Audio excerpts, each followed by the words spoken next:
ಕರ್ನಾಟಕ ರಾಜ್ಯದ ಹವಾಮಾನ ಮುನ್ಸೂಚನೆ. ನಾನು CS ಪಾಟೀಲ್, ಭಾರತೀಯ ಹವಾಮಾನ ಇಲಾಖೆ, ಬೆಂಗಳೂರು. ನಾನು ಮುಂದಿನ 7 ದಿನಗಳವರೆಗೆ ಕರ್ನಾಟಕ ರಾಜ್ಯದ ಹವಾಮಾನದ ಮುನ್ಸೂಚನೆಯನ್ನು ಸಂಕ್ಷಿಪ್ತವಾಗಿ ವಿವರಿಸುತ್ತೇನೆ.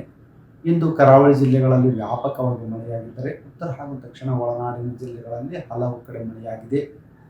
ಪ್ರಮುಖವಾಗಿ ಬೆಳ್ತಂಗಡಿ, ದಕ್ಷಿಣ ಕನ್ನಡ ಜಿಲ್ಲೆಯಲ್ಲಿ 9 ಸೆಂಟಿಮೀಟರ್, ಕೂಳೂರು, ಉಡುಪಿ ಜಿಲ್ಲೆಯಲ್ಲಿ 6 ಸೆಂಟಿಮೀಟರ್, ಆಗುಂಬೆ, ಶಿವಮೊಗ್ಗ ಜಿಲ್ಲೆಯಲ್ಲಿ 4 ಸೆಂಟಿಮೀಟರ್, ಲೋಂಡಾ, ಬೆಳಗಾವಿ ಜಿಲ್ಲೆಯಲ್ಲಿ 3 ಸೆಂಟಿಮೀಟರ್ ಮಳೆಯಾಗಿದೆ.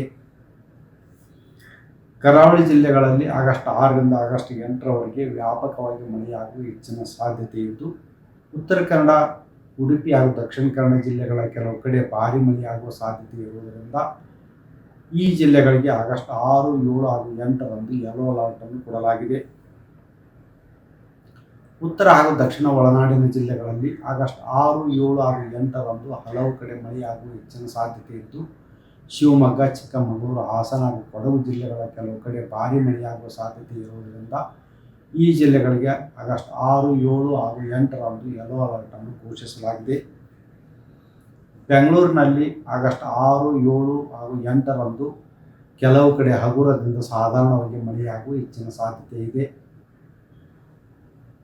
ಆಗಸ್ಟ್ 9ರಿಂದ ಕರ್ನಾಟಕ ರಾಜ್ಯಾದ್ಯಂತ ಮಳೆಯ ವಿಂಗಡಣೆ ಹಾಗೂ ತೀವ್ರತೆ ಗಣನೀಯವಾಗಿ ಕಡಿಮೆಯಾಗುವ ಹೆಚ್ಚಿನ ಸಾಧ್ಯತೆ ಇದೆ.